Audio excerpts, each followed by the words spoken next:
Imagine, just for a second, that you could hold a completely unedited transcript of the human brain on, like, a Friday afternoon. Oh, wow. Right, just a raw, completely unfiltered feed of everything a single person is processing at the end of a really long week. Yeah, that would be intense. It would. Hmm. You'd probably expect, some work stress, some weekend plans, maybe a grocery list. But the reality of actually seeing that feed would be staggering. I mean, you would be looking at this violent, almost impossible whiplash. Whiplash is a great word for it. Yeah, because the human mind swings wildly from, like, existential terror about the state of the globe directly into a passionate, fiery debate about the quality of a chain restaurant's pasta sauce. It really does. It doesn't transition smoothly. It just crashes from one extreme to the other. And that whiplash is exactly what we have on the table for you today. Welcome to the Deep Dive. Glad to be here. Our source material today is an audio transcript from a comedic news and lifestyle radio show. It's dated March 15th, 2026. The show is hosted by two guys named Chris and Paul, and they frequently bring in input from an audience stand-in they call the texter. Yeah, the texter kind of acts as the voice of the people. Exactly. Now, if you are looking at this transcript with us, you're going to notice an immediate, almost jarring shift into some intensely charged political commentary. Oh, absolutely. It covers everything. Right. Stuff hitting both sides of the aisle, Yeah. military actions, highly polarized domestic policies. And just to baseline this for you right up front, we have a crucial disclaimer here. Yes, very important. We are looking at this purely as a cultural artifact. We're not taking sides. No, not at all. We aren't endorsing any of these political takes, and we definitely aren't validating the facts of their claims. We are strictly impartial messengers. Right. Our mission here is to analyze the anatomy of the panic. We want to understand how ordinary people in 2026 use a radio show to process a chaotic world. Because to understand the vibe of this show, you really have to look at how Chris and Paul set the emotional baseline for their week. And they do it through music. Yes, through music. And for the week of March 15th, 2026, the opener is a completely bizarre choice. It's Rick Astley. Right, the never gonna give you up guy. Yeah, but he is playing the drums and singing a cover of AC/DC's heavy metal anthem, Highway to Hell. It is the absolute definition of cognitive dissonance. It really is. You have this incredibly dark, fatalistic rock anthem being performed by the poster child of upbeat, cheesy 1980s synth pop. Yeah, and Paul, the host who picked it, asks Chris to guess why he chose it. And Chris doesn't even hesitate. Not for a second. He immediately links it to the depressing state of the nation and the escalating war they are watching unfold. Because the geopolitics they are dealing with in this broadcast are, honestly, they're grim. Very grim. They are looking at a messy, escalating war involving the U.S., Iraq, and Iran. And they really aren't shying away from the horrifying realities of it. No, they discuss the deaths of 4 U.S. service members in a KC-135 Stratotanker crash in western Iraq. They mention it landed in Saudi Arabia. And for context, a Stratotanker isn't some nimble fighter jet. Right, it's basically a massive flying gas station used for aerial refueling. Exactly. So you have logistical, catastrophic failures happening. And then they pivot to a truly tragic report of a Tomahawk missile hitting an Iranian elementary school on February 28th. Yeah, and the phrase the military used to explain that strike was outdated intel. Outdated intel. I really want to pause on that phrase because psychologically, that is what shatters public trust. Oh, completely. When citizens hear that a school was destroyed because of, like, a clerical lag or old paperwork, the illusion of a highly precise, deeply controlled military apparatus just vanishes. It replaces confidence with pure dread. Exactly. And you hear that dread turn into fury in the transcript. They start complaining about the closure of the Strait of Hormuz, which is heavily impacting oil prices. Which is a huge deal. I want to be clear here. The Strait of Hormuz is one of the world's most critical choke points for oil transit. Right. So when that closes, it's a massive economic trigger. It means pump prices skyrocket, supply chains freeze, and the average American feels the global war every single time they buy groceries. But Chris and Paul's anger goes way deeper than just the economic inconvenience. They are furious over the complete lack of public justification for the conflict. Yeah, one of the hosts makes a very pointed historical comparison. He does. He says that if leadership would just give the public a clear narrative. Will be a real reason. Yeah, a real, tangible reason for why they're there, people might actually rally. But without it, he compares the public sentiment to the public turning against the Vietnam War. That feeling of being dragged into a forever war with no defined exit strategy. Okay, let's unpack this for a second. It's like they're using a pop culture mood ring to process global trauma. Oh, that's a good way to put it. Right, because instead of a traditional news desk, they rely on 80s pop stars singing heavy metal to explain geopolitics. It really shows how citizens use dark humor and pop culture to digest horrific, overwhelming news. The public just becomes so disillusioned when no clear narrative is provided. Wait, if the news is that grim and the public feels that powerless, how does the show not just completely depress its audience? Well, Do they just stay in this geopolitical doom loop for the whole broadcast? Because I gotta say, I would turn off the radio if I was just being fed endless casualty reports. right, they don't stay in the doom loop because they literally can't. Oh, The human brain physically cannot sustain that level of cortisol, that pure stress hormone, indefinitely. that makes sense. When the macro reality of missile strikes and global economic disruption becomes too terrifying, the mind demands a pressure release. And for this show, that release comes through pivoting to the surreal. Exactly. Because the heavy reality of the war is too much to bear for an entertainment show, they naturally pivot to the absurd elements of politics as a coping mechanism. And the details they latch onto here are wild. First, they discuss this bizarre news quiz segment. Yeah, they talk about the Department of Homeland Security, noting that Markwayne Mullen has been nominated to lead it. Right, and the hosts zero in on his background as a former MMA fighter and a plumber.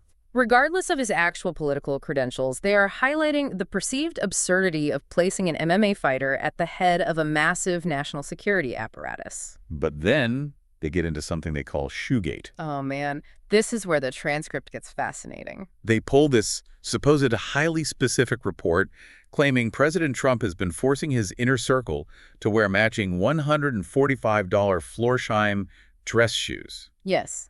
They tell this incredibly detailed story about Marco Rubio and J.D. Vance supposedly being asked for their shoe sizes. But Rubio was apparently recently photographed wearing shoes that were noticeably way too large for his feet.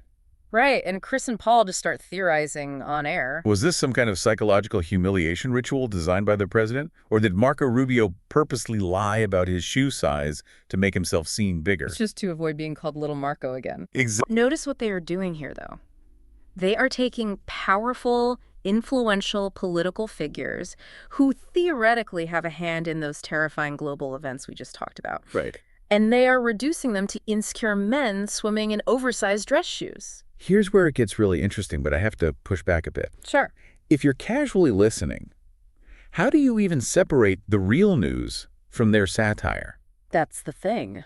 Because right after the Florsheim discussion, they launch into a satirical headlines segment where they are explicitly creating fake news. Oh, yeah, the fake headlines. They joke about Trump suggesting they wring out Pete Hegseth's hair to get more oil for the war effort. Right. They joke about vetoing a housing bill unless the homes become sanctuary safe houses for people accused in the Epstein file. Yeah. They even joke about ExxonMobil monopolizing all water and selling it for $100 a barrel for satellite fuel. It's totally surreal. And I have to say, if you were just casually tuning in while driving home, the story about the oversized Florsheim shoes sounds just as fake as the bit about wringing out Pete Hegseth's hair. I'd argue that the confusion you're feeling isn't a flaw in their broadcasting. That blurring of lines is exactly the point. Really? Yeah, in an era of extreme political polarization and information overload, the absurd basically becomes plausible. It becomes indistinguishable from reality. So it's not about whether the shoe story is true or not. Not at all. And again, keeping our neutral stance here, regardless of where you sit politically, look at how the public uses a rumor like that. Okay. The fake news, or the highly exaggerated news, actually serves a vital psychological function. Citizens prefer the absurd story about politicians fighting over shoe sizes because it shrinks those leaders down to a manageable scale. Right, because the real news, like a Tomahawk missile hitting a school, makes the average citizen feel incredibly small. And entirely powerless, but laughing at a senator tripping over his clown shoes, that gives the power back to the citizen. Mockery is a weapon used by people who feel they have no other leverage. They utilize these narratives to critique power structures through the lens of mockery. It's weaponized satire, but even satire takes energy. Oh, Right? definitely. You can't just live and snark all afternoon.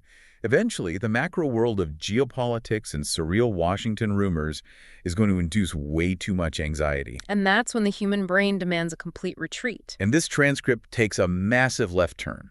The show retreats into what you could call a safe harbor. They hyper-focus on highly localized, completely mundane, personal grievances. The shift is so abrupt it almost gives you whiplash again, but psychologically it is brilliant. They go from discussing the Department of Homeland Security to detailing Chris's recent road trip to St. Louis. Which he affectionately calls St. Lulu. St. Lulu, where he went to visit someone named Abby. Right. And suddenly, the most pressing issue in the world is Chris's culinary revelations. He gives this passionate review of the homemade quality meatballs at an Italian restaurant called Mama's on the Hill. He paints this entire culinary masterpiece on air. And then, in the very next breath, he commits a massive food crime.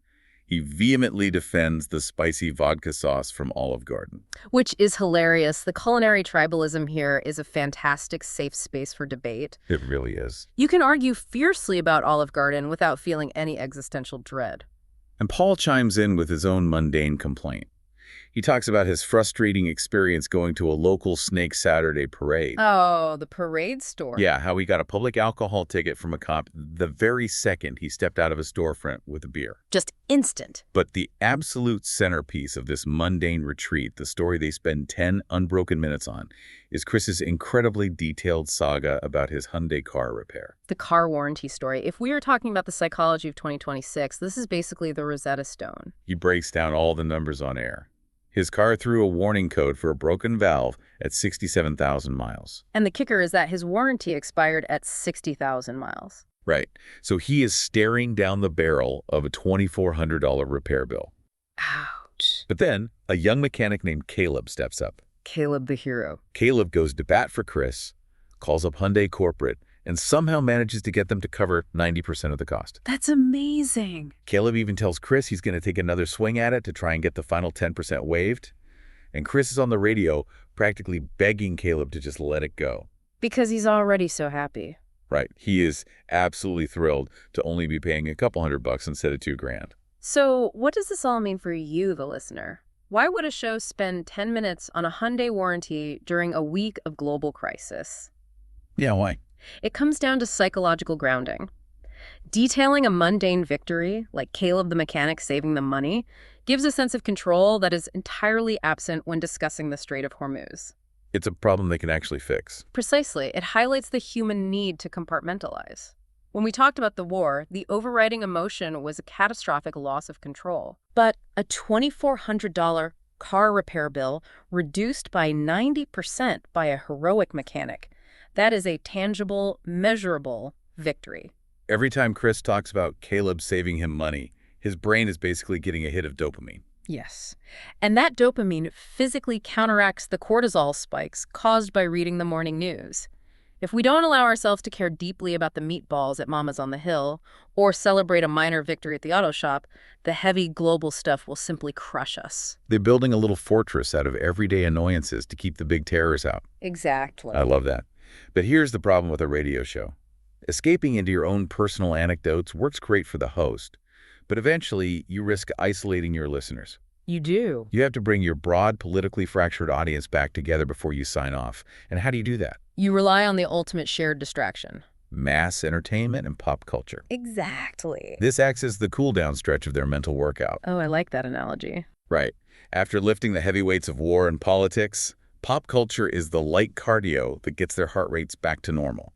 It really is. If we look at the date, it happens to be Oscar weekend in this transcript. The very day, yeah. And the hosts dive deep into the wide-open Best Picture race. They debate films that are clearly dominating the zeitgeist in 2026. Like a movie called Sinners, which they rave about. Right. And a film called Hamnet, starring Jessie Buckley, who they declare is a total lock for Best Actress. They also discuss Marty Supreme, noting that its star, Timothée Chalamet, is facing serious public backlash over some disparaging comments he apparently made about opera. Yeah, the opera comments. And they talk about a movie called The Secret Agent, starring Wagner Moura. And they normalize the pressure with some incredibly specific pop culture hits, too. They covered the secret wedding of Zendaya and Tom Holland. Which was apparently just confirmed by the famous stylist Law Roach on a red carpet. Then they touch on some tragic celebrity news. Britney Spears being arrested for a DUI in Ventura County. But what struck me here is that they don't mock her. No, not at all. In an era of intense snark, They actually fiercely defend her legacy. They demand that she be put in the Rock and Roll Hall of Fame. That moment of empathy is crucial. They are extending grace to a pop star who, in many ways, was crushed by massive institutional systems. Which kind of mirrors the public's own feelings of being crushed by global systems. Exactly. Pop culture creates a shared reality. And they cap the whole broadcast off with a tribute. They remember the late Neil Sedaka, who passed away at 86, fondly recalling his classic hits like Calendar Girl and Laughter in the Rain. And you can always hear the tension leaving the room. Even if listeners disagree on the Middle East or politics, they can universally mourn Neil Sedaka. Or debate who deserves Best Picture. Right. It functions as societal glue. Pop culture provides a neutral territory. It reminds the audience that despite everything falling apart globally, they still inhabit the exact same cultural universe. It really is a fascinating journey when you step back and look at the whole 2026 transcript. It really is. We took a stack of messy comedic radio transcripts, and underneath it all, we uncovered a highly detailed psychological map. Yeah, we saw how this highly specific mix, an 80s pop song covering heavy metal, biting satire about oversized shoes, local Italian food, and Oscar debates serves as an armor against information overload and global anxiety. And if we turn this mirror toward you, the listener, you have to admit that you probably do this too. Oh, definitely. Think about your own scrolling habits this week. Think about how many times you have scrolled past a terrifying geopolitical headline, felt a sudden spike of dread, and then immediately intensely debated a restaurant review or gossiped about a celebrity wedding. It is incredibly easy to dismiss that behavior as trivial. But what this deep dive shows us is that it is not shallow at all. It is how we survive. It's your brain's built-in pressure valve keeping you sane. That completely changes how I view my own distractions. Which leads me to a final provocative thought for you to take with you today. Let's hear it. We started by imagining holding a raw transcript of your personal conversations from this past week. Right. So, I want you to ask yourself, if someone were to find that transcript, what would be your equivalent of the $2,400 car warranty story? Oh, that's a great question. What was that hyper-local, deeply mundane problem you obsessed over fixing? And more importantly, what massive, overwhelming global event were you secretly trying to distract yourself from while you told it? It's definitely something worth mulling over. Thanks for joining us on this deep dive. We'll catch you next time.